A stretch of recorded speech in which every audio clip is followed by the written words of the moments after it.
happy to introduce Ranjitha Kumar from Standford University. Ranjitha is a Ph.D. candidate there in computer science, and she also, I think, is a lifer, having done her Bachelor's of Science there at Stanford, and I guess Pali High School also, or no, wow, the other one maybe, Gunn.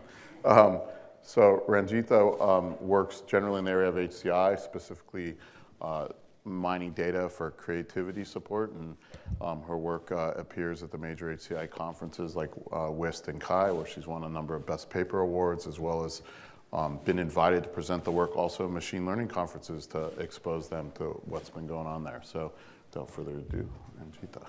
Thanks, James. The summer after my senior year in high school, I went to Italy as part of a study abroad program in art. And while I was there, we spent a whole day in Rome at the Pantheon. The thing about the Pantheon is that once you've seen it, you see it everywhere. And all of these buildings, and there are a lot more of them out there, have drawn from the Pantheon. And this notion of using examples to explore variations on a theme is what Douglas Hofstadter calls the crux of creativity. And this kind of borrowing from examples is pervasive across design. So many of you probably recognize WALL-E from the 2008 Pixar movie. For the first 30 minutes of the movie, there's actually no dialogue. So in designing WALL-E, Pixar drew heavily from another robot character who could emote and be expressive without speaking, R2-D2. And the interesting thing is that the use of examples doesn't stop there.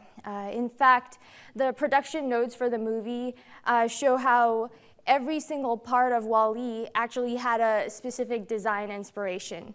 So his eyes were inspired by a pair of binoculars, his body by a trash compactor, the treads on his wheels by an all-terrain wheelchair. And actually, there's an interesting story about his arms. Pixar had a no elbows rule during the movie because elbows would make WALL-E appear too human-like. But WALL-E still had to push buttons on his chest and drag trash into himself. So the folks at Pixar actually turned to slide mechanisms on an inkjet printer, and so WALL-E's arms actually move along tracks. So as you can see, design inspiration can come from very unexpected places. For Prada's Spring 2012 runway line, designers took styling cues from 1950s hot rods. So shoes from this line came with flames, spoilers, wings, and even tail lights and chrome accents. I admit these shoes are pretty ridiculous, although I do own a pair of them myself. But at the same time, by borrowing from this very unexpected place, Prada was able to create something very unique and visually striking. So we know examples play a critical role in the design process, but surprisingly, there really aren't formal practices or tools for designers to use to draw on prior work. And often people literally throw a bunch of examples against a wall and see what sticks. But we don't live in a world where this is a sustainable practice anymore because we have the web. And the web has really democratized design. Anybody can make a web page and share it with the world.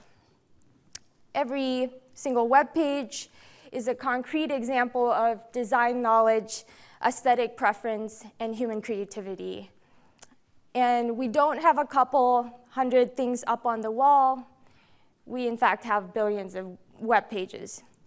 The scale and diversity of examples on the web has really led to a new culture of reuse and remixing.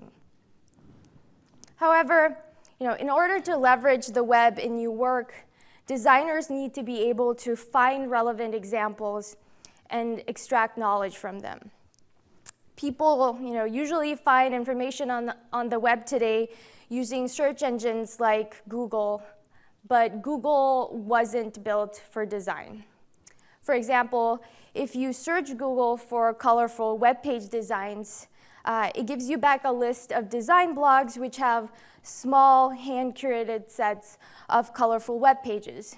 And while this isn't completely useless, it gives you access to only a tiny, tiny fraction of the relevant designs out there. So there are certain problems that not even Google can help you with.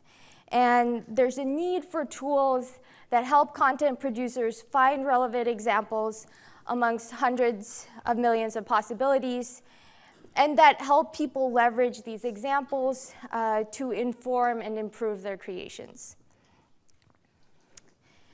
Google has shown knowledge discovery and data mining have revolutionized informatics.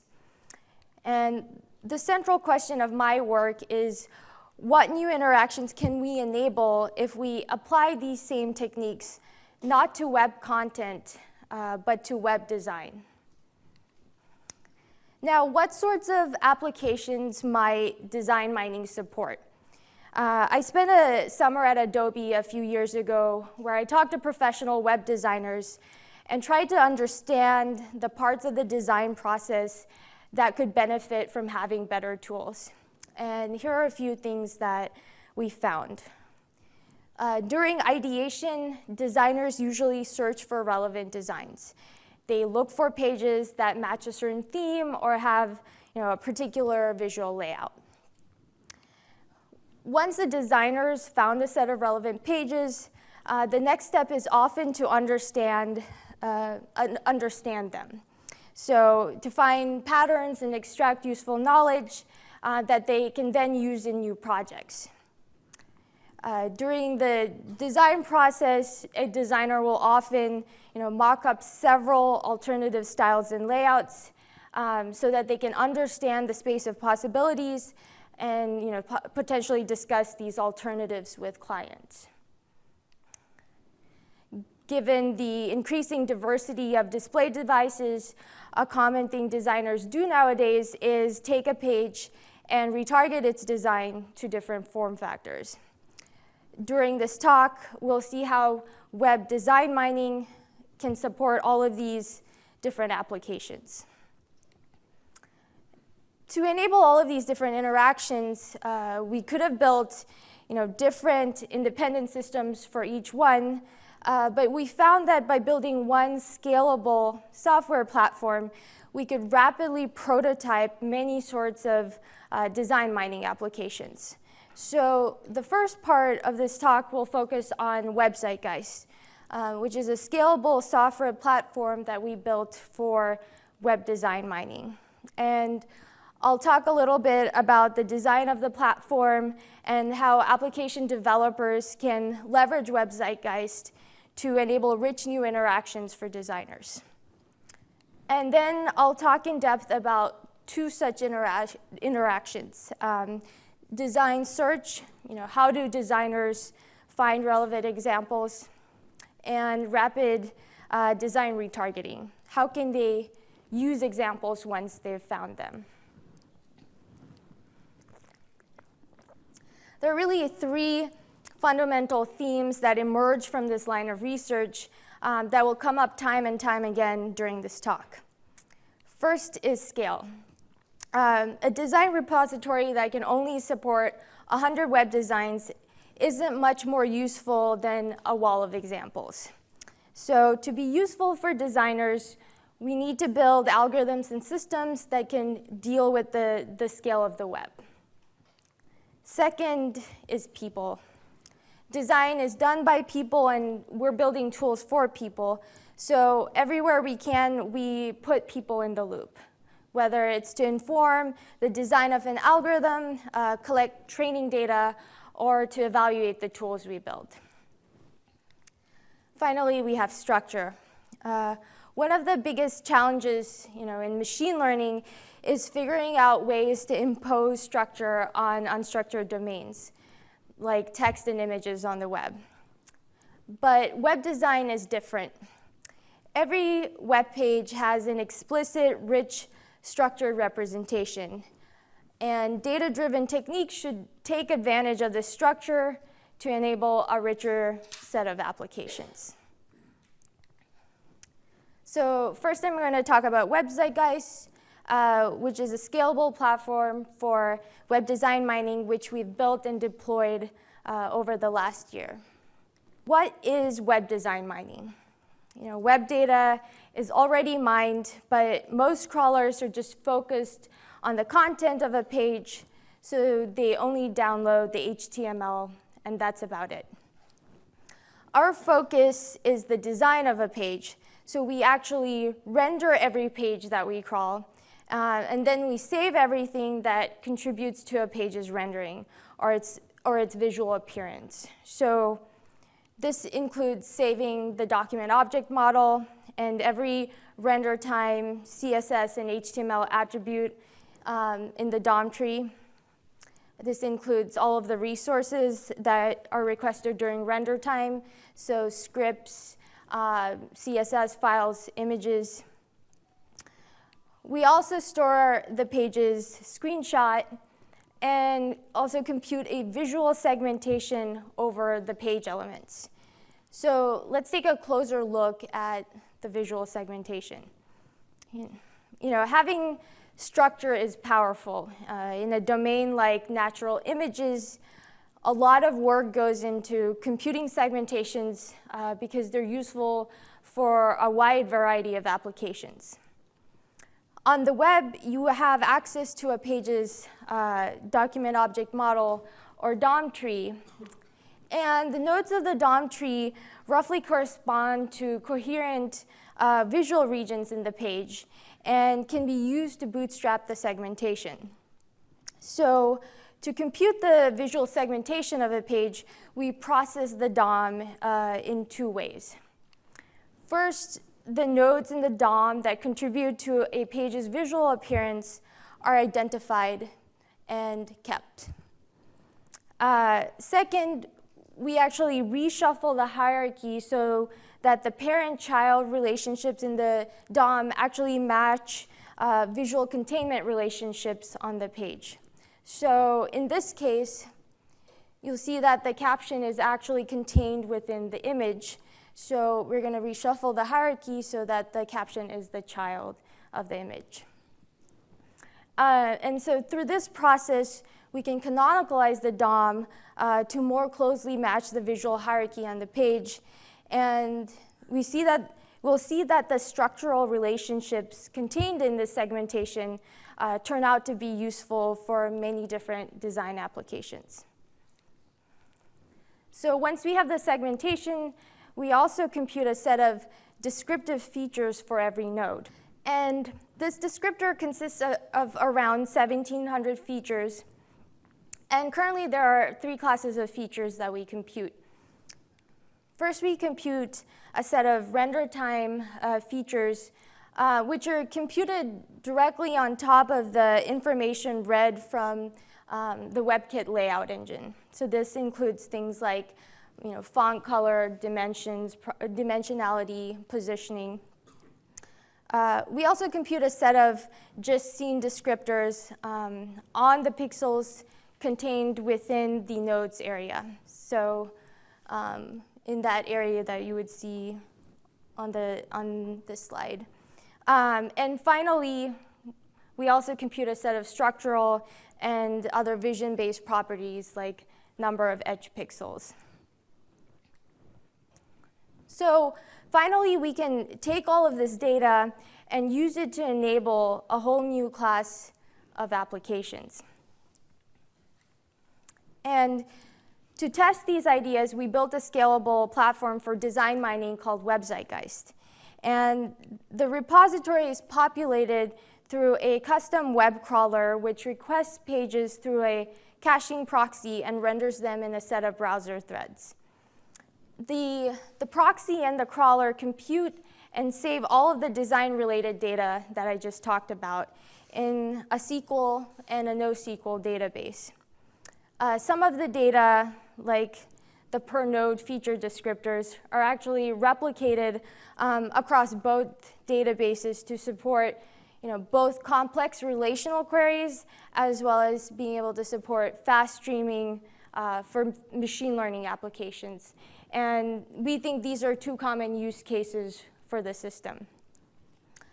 Finally, client applications can then access the repository through a RESTful API, which we expose through a design query language we built called DQL.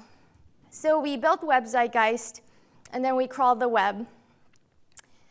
To build a diverse repository, we crawl pages in breadth-first order and store only 10 pages per domain. And we actually call this the Tumblr Rule because the first time we did the crawl, we learned a lot about Tumblr pages and nothing else.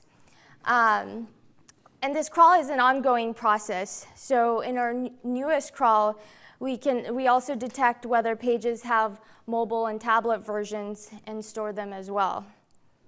Our crawl seed list consists of the Alexa Top 500, the Webby Awards Gallery, and other popular design blogs. And currently, the data, the repository we have has 100,000 web pages, which actually means 150 million DOM nodes and 15 million visual blocks. To more easily query the repository based on combinations of DOM and visual features, we built a custom JSON-based design query language for client applications called DQL. So this is a simple DQL query that returns all the web pages with less than 50 DOM nodes. And using this general query format, we can build a histogram over the number of DOM nodes in a web page. So most pages in our repository have between 50 and 200 nodes, and you'll see an unusual spike at 1. And this actually corresponds to pages that are purely Flash because you'll have a Flash movie inside of one DOM node, and that's about it. And so now you can see we can start asking questions and answering them about design at this large scale. So I just described what design mining entails on the web and how we architected WebZeitgeist, a platform for design mining. So next I'm going to talk about how we can leverage WebZeitgeist to build search tools for design at web scale. It's hard to search for inspirational designs when you need them. Web designers often manually curate galleries over time by bookmarking interesting pages whenever they come across them. With WebZeitgeist, people can now dynamically curate design galleries. So let's look at a DQL query that returns pages where the aspect ratio, so page width divided by page height, is greater than 10. This gives us back pages with long scrolling horizontal layouts.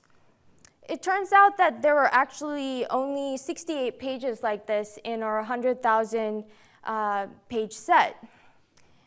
So here's basically another reason that why scale is important in these applications. To really get at the long tail of design, where a lot of this creativity is clustered, you really need to start out with a sizable repository. We can also query based on HTML markup itself.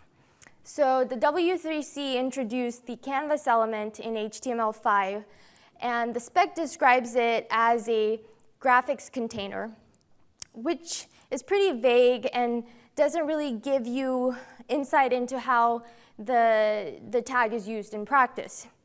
So it turns out actually that there are several different uses for the canvas tag. They are used for interactive interfaces, animations, graphs, reflections, rounded corners. And it turns out that the most common usage is for custom fonts. And it's really interesting because this is in direct contravention of W3C guidelines. For example, it's inappropriate to use a canvas element to render a page heading, and this is where you see a lot of these custom fonts being used. So this is one of those instances where prescribed usage is different from practice. DQL queries can also be used for querying by highly constrained for doing highly constrained layout queries. So suppose we wanted to find pages that had a large header, a navigation bar at the very top of the page, and a large block of text somewhere in the middle. We can translate this into a DQL query and search the repository. And there were 20 pages like this that fit this layout description. And although these pages have common high-level layouts, they're still very different from each other. And this is useful in design, being able to search for designs that are similar in some ways, but different in others. Another thing that WebZeitgeist lets you do through its extensible architecture is to crowdsource labels for pages and their elements and integrate it with the repository to do things like supervised learning. So we conducted a study where we asked participants to give semantic labels to important elements on a page. And participants were asked to choose labels that describe the element's role in the information architecture of the page rather than its content. So we were looking for labels like header, footer, navbar, logo, so forth. Through this study, we collected 20,000 structural semantic labels for over more than 1,000 pages in the repository. We then use these labels to train a distance metric over page elements. We use the OASIS algorithm, which was originally developed for large-scale image similarity learning, to induce a metric in the 1700 dimensional space. And this method takes as input sets of identically labeled page elements and learns a symmetric positive definite matrix that minimizes the interset distances. So we can use this distance metric to differentiate between classes like slogans and, say, article titles. It actually turns out that slogans end up being images most of the time, whereas article titles are real text, and that's one of the ways you can differentiate them. This learn metric allows us to now perform query by example searches on pages in the database. So given a page, such as this gallery page, we can find the nearest neighbors in the repository in the learned metric space. We can use techniques like locality-sensitive hashing to scale the search to many million page elements to build a real-time search engine. We also found something really interesting. If we run the same search query and we use only the vision-based just scene descriptors, these are the results that we get. And you can kind of see what's going on. Visually, this page is a lot like a set of billiard balls. You can see kind of the same red stripe in the rug there with the cat, and there's a billiard ball with the red stripe, and the black cat kind of looks like the black ball. And you can slowly start to see how the things match up. But these are not the results that a designer would have wanted. Design and image processing are related, but I think they're not identical, and they need different tools. We also took the labels and computed spatial probability distributions for them. For any given page, these images tell you where a particular semantic concept is most likely to appear. You can see that many, in fact, have strong spatial correlations. So this made us ask the question, can we learn classifiers from just design data? And it turns out that we can. We used the full website guys feature space to train a set of off-the-shelf binary SVM classifiers. And now we can predict elements like navbars and logos with around 87% accuracy. This is preliminary work using simple off-the-shelf classifiers. And we're currently looking at how we can use more sophisticated techniques like structural SVMs, which take into account the interdependencies between the parts to increase these accuracies. We can also use these classifiers now to do keyword search. So we ran the classifiers over the entire set of pages and page elements, pre-compute the scores for each of the labels, and use them to rank the results. We can now search for examples of sidebars, of logos, and articles in our 99,000 unlabeled set. And so even with a small set of labeled data, we can generalize pretty well to the web. So our next step is to evaluate how well these search techniques actually support the needs of people creating web pages. We're currently building a real-time search engine for design that supports all of the types of search that I just talked about. Design curation via DQL, query by example, and keyword search. And we're planning on demoing and deploying this tool at CHI, which is the big HCI conference in May this year. So we've looked at different ways of finding relevant examples, but once you find them, what can you do with them?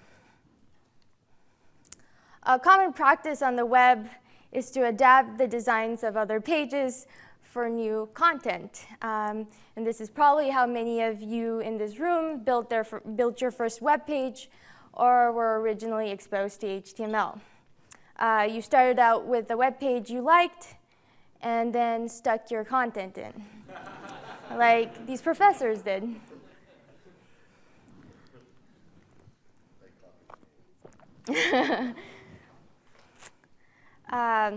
People usually adapt web designs by copying bits of HTML between pages.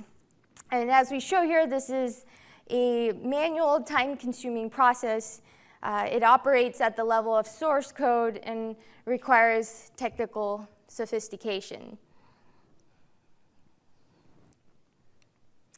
And when people transfer content in this way, they're implicitly establishing correspondences between page elements, and in effect, inducing a mapping between pages. If we could algorithmically reproduce these mappings, we could use them to then automatically guide the transfer of content and style. So we developed bricolage, a one-click method for rapid retargeting between web pages. Given two web pages, one representing the content that you want, the other representing the style and layout you would want, bricolage automatically transfers the content from one page into the style and layout of another. So in this following scenario, bricolage is used to transform an existing page into several potential replacement designs. So this first page contains the content we want to retarget, and we use bricolage to automatically retarget this content to 3 new layouts and styles. So here's the first style/layout page, and here's the synthesized result. The second style page, the synthesized result. finally, the third style page, and the synthesized result produced by bricolage. So end users can use bricolage to rapidly generate alternative designs and then pick the best one to refine. So to enable these interactions, we took a human-centered approach. We asked the question, how do people map web pages? So we ran an online study. We created a tool for people to specify correspondences between pages. Given a highlighted segment in the left page, participants were asked to indicate the corresponding segment on the right. And this process continued until every segment had been matched. After every fifth match, users were prompted to provide a short rationale for their decision. We found really interesting patterns in this data that we collected. First, many participants used words like link, menu, and image in their submitted rationales. And these words describe the visual and semantic properties of page elements. And you see a similar thing happen in the actual mappings. People will match logos, navigational bars, and search bars together. But not every element on a web page has strong semantics. And for these elements, we hypothesized that people leverage the visual structure of the page to determine where to map them. So one type of structure is ancestry. We say that a mapping is ancestry preserving if once two nodes are matched, their children are matched as well. And the mappings actually collected in our study were 53% ancestry preserving on average. Sibling relationships also provide another type of important structure. So a mapping is sibling preserving if once two nodes are matched, their siblings are also matched. The mappings collected in our study were 84% sibling preserving on average. And we see that supporting these statistics, there are also words in the collected rationales that relate to structures. So we have words like layout, column, subsection. So the results from the study give intuition about how to automatically produce human-like mappings between pages. We want a matching algorithm that incorporates both semantic and structural constraints and can balance between them. Since the page segmentations that I talked about are trees, our first strategy was to leverage the tree matching literature. And tree matching algorithms define mappings between trees by matching together similar nodes while simultaneously preserving hierarchical relationships across the trees. But it turns out that the tree matching formalism is too rigid for mapping between designs. And this is because tree matching rigidly enforces ancestry. So for example, if we match these two hero images or large images together, and we match the logos together, turns out tree matching breaks because we can't match the search bars together. So we developed an algorithm for flexible tree matching, which relaxes this rigid ancestry constraint. And to put briefly, we accomplish this by adding sibling and ancestry terms to the mapping cost model, which makes the ancestry and sibling preservation soft and not hard constraints, and allows the algorithm to balance between them. So we formulate flexible tree matching as finding the minimum cost mapping in a complete bipartite graph. The nodes from the two trees form the two sides of the complete bipartite graph. And we define a mapping to be a set of edges from this graph such that every node in the two trees is covered by exactly one edge. And obviously, I'm glossing over some details here because pagers aren't going to have exactly the same number of parts. But let's take a closer look at the cost model. So as I said, the cost of an edge is going to be the sum of three terms. It's the sum of a visual cost, an ancestry cost, and a sibling cost. And if we take a closer look at the visual cost, it's going to be basically a weighted Euclidean distance between the web zeitgeist feature vectors. So the edge that connects these H1 headers together will have a much smaller visual cost than the edge that connects the header to the image.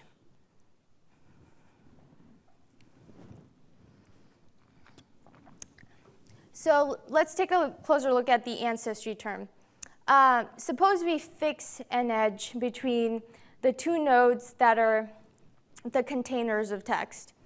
Then the ancestry cost of matching together two children, so the P and the H2, is going to be a smaller ancestry cost than matching together one child and a sibling, so this P and this image.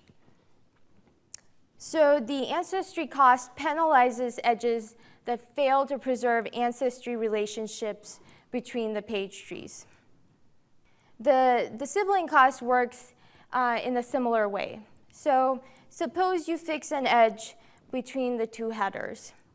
Then the sibling cost of matching together their two siblings, which are these two text nodes, is going to be much smaller than the sibling cost of matching one sibling to a parent of one of the original headers.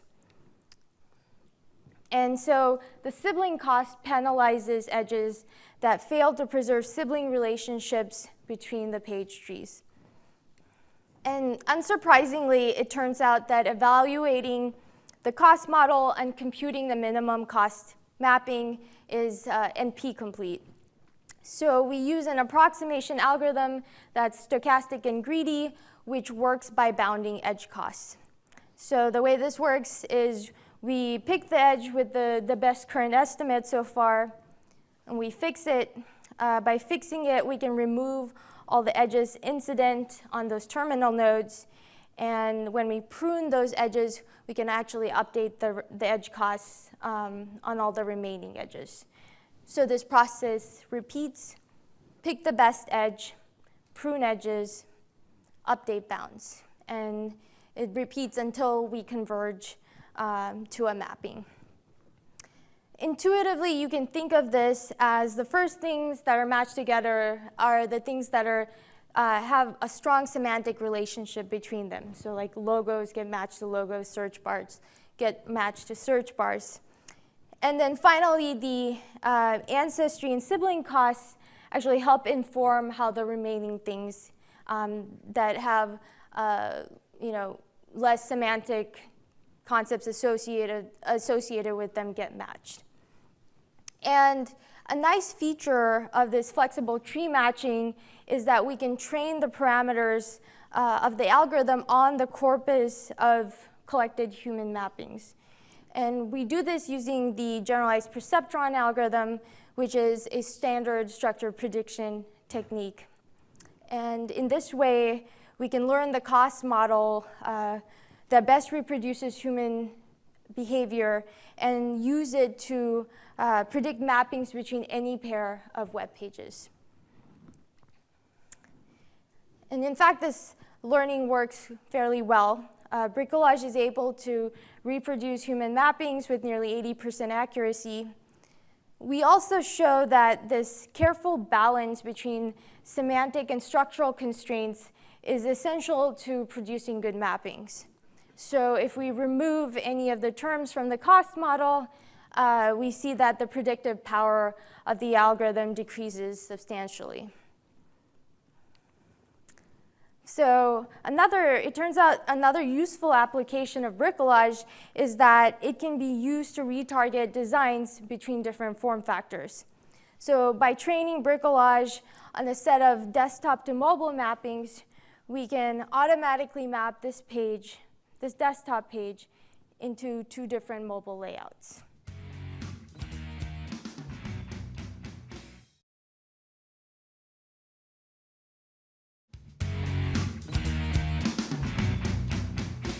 I've talked about a platform for design mining and 2 design mining applications, style-based search and rapid retargeting.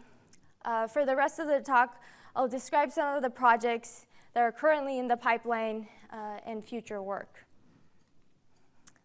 So in the work I've presented so far, there have been 2 ways of comparing pages and page elements. We have one metric between page elements that's based purely on comparing their vector representations, so computing the cosine of the angle between them. And these comparisons are super cheap. They take about 5 microseconds per comparison, and we can use techniques like locality-sensitive hashing to scale them to hundreds of millions of design elements in real time. But the problem with these comparisons is that they don't take into account the structure that we saw was so important in making comparisons in bricolage. So, if we want to use bricolage as a distance metric between pages, we have to solve a hard approximation problem, and that actually takes about 5 seconds to compute between any pair of pages.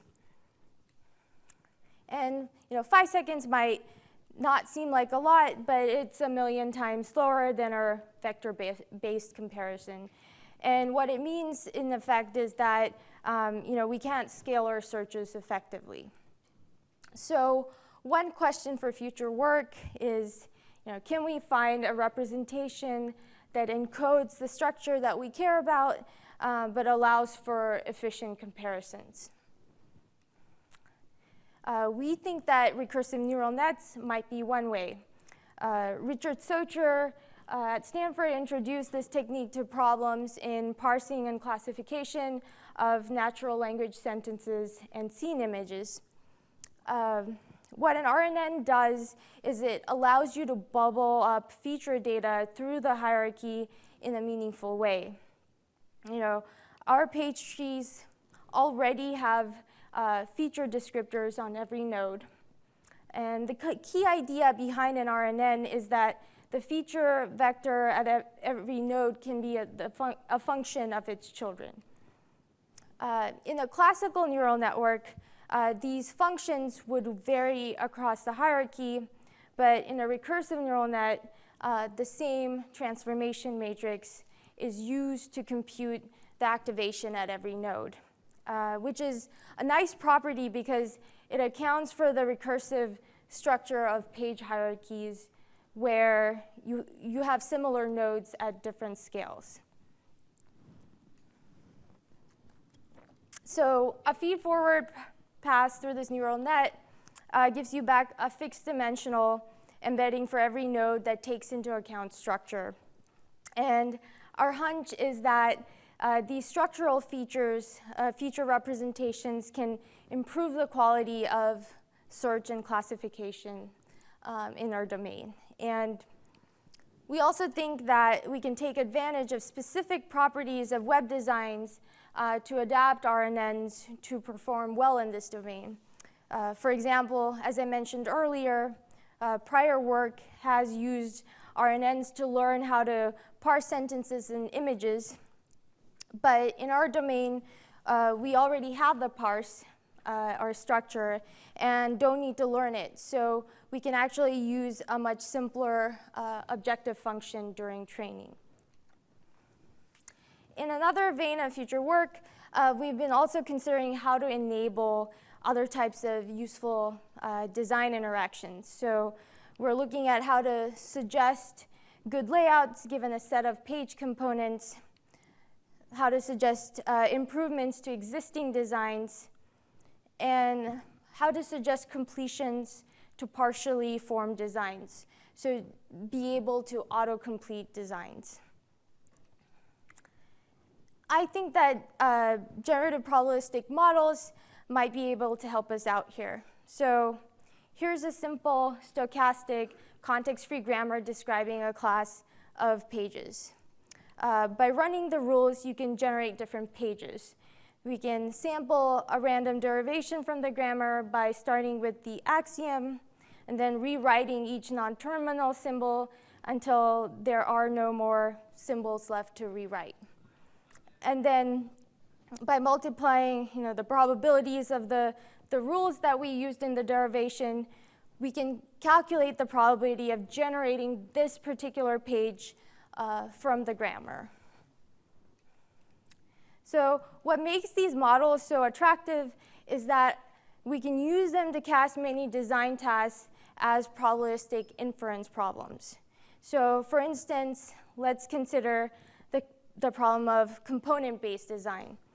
Suppose a user wants a site with a logo, a hero image, which is just a large image, a 3-column layout, and 3 navigational elements. So the system might suggest a layout that looks like this. And the way we can get there is we can query the generative model to provide the best match by writing down a posterior probability distribution and then maximizing it.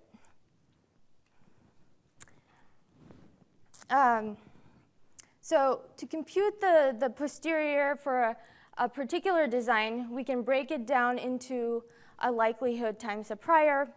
And here, the prior comes straight from the generative grammar or generative model. And the likelihood is a function that we write down that measures how well a page matches the constraints. So how closely does the design match a particular set of components? And what makes this formulation so attractive is that we hypothesize that we can use one common framework to support several different design interactions. So we just saw the formulation for component-based design. Similarly, if we can find a metric for measuring how good a page design is, we can use stochastic optimization to improve the quality of a page. Similarly, if we use a generative model that allows us to efficiently parse input designs, we can imagine auto-completing a partially constructed design by conditioning on the parse and then maximizing the generative probability.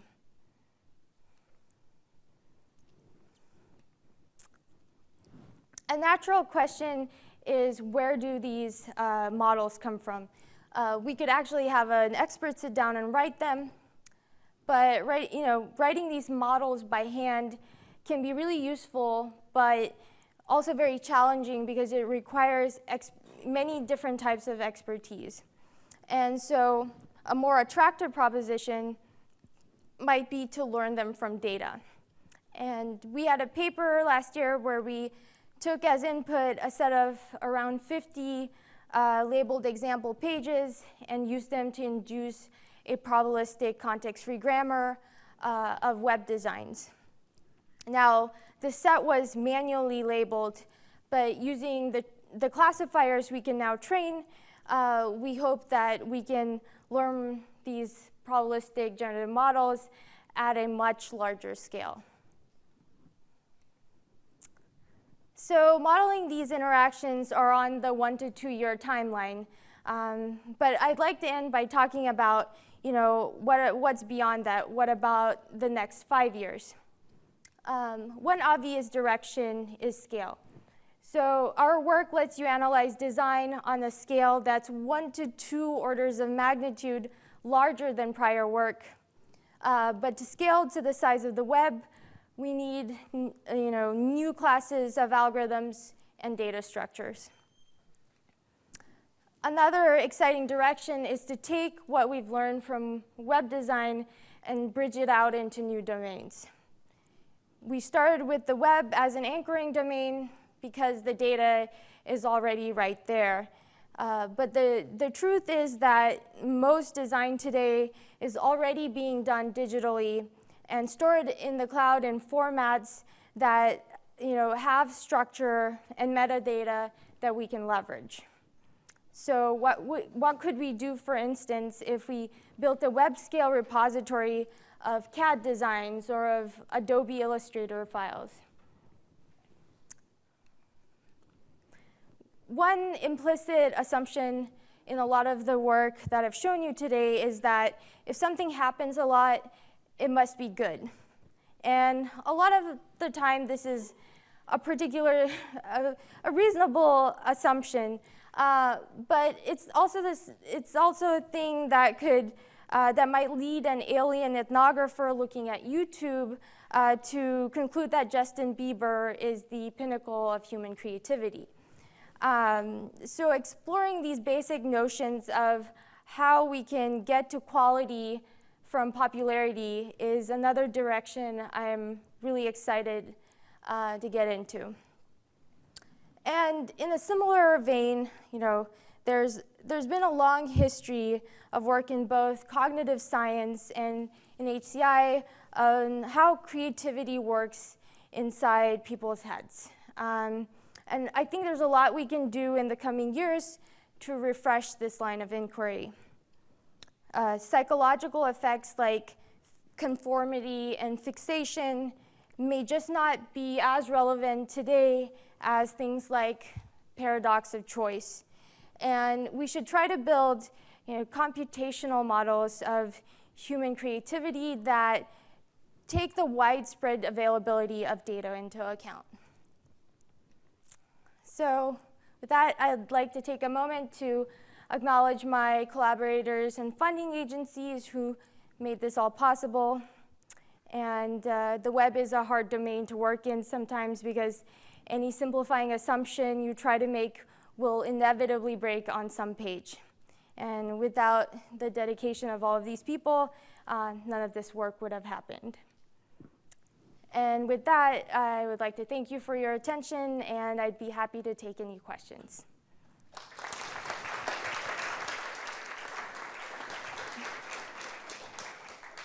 Okay, so we have a few minutes for questions. Yes.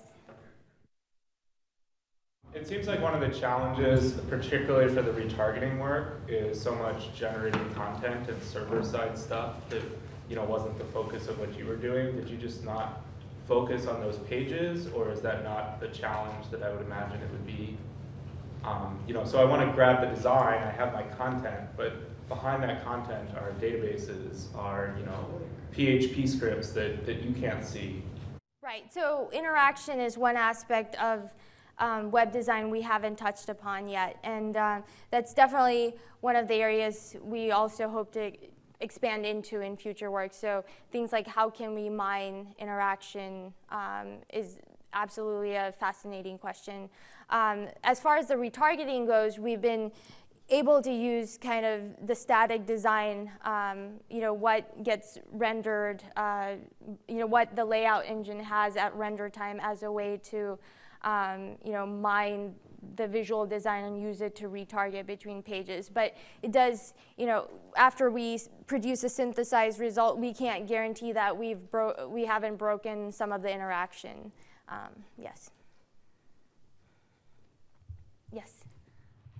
When you bring up a web page that you want to find a mapping to, I would think that there may be elements on that web page that are good matches to something from the current user, but there's other elements on the web page that guy doesn't want, and there also may be things that the user wants to add, but you don't seem to have any kind of an interactive interface for the user to go ahead with that. Right, and this is absolutely the reason why this tool isn't deployed right now, is because we're missing that interactive component after the transfer happens. So, our hope is that when there's stuff left over that has no content to get mapped to, that will actually inspire people to potentially add new content there. So if there was an image in the style page that didn't have anything to map to, you could think about adding an image there where you didn't have one. But yeah, I think the bricolage technology will only be useful when it can be as part of an interface where refinement can happen after the transformation, and we haven't had the engineering time to do that yet. A question about accessible web pages for blind or low vision people. Can you use these techniques on well-designed accessible pages, or can you use them to take a poorly accessible page and then match it with a well-designed one and make it accessible? Yeah, we've actually thought about a little bit about how we can use bricolage type techniques for accessibility, and I think there is a lot of opportunities to transform web pages or learn how to transform web pages so that they're more they're better for screen readers and so forth. But it's definitely something we haven't done yet. Go ahead. Since you have a distance metric, when it comes to displaying the results from your query, are you able to create kind of a landscape or a graph that the user can navigate through to really quickly explore variations, or is it just kind of a list of results? Right now we are just displaying kind of an image gallery, but you could imagine having an interface more like a design galleries type interface where there are clusters and you can see what how far you have to go to get to another cluster of designs and so forth. But yeah, currently we aren't building an interface like that. Okay, let's thank Ranjitha.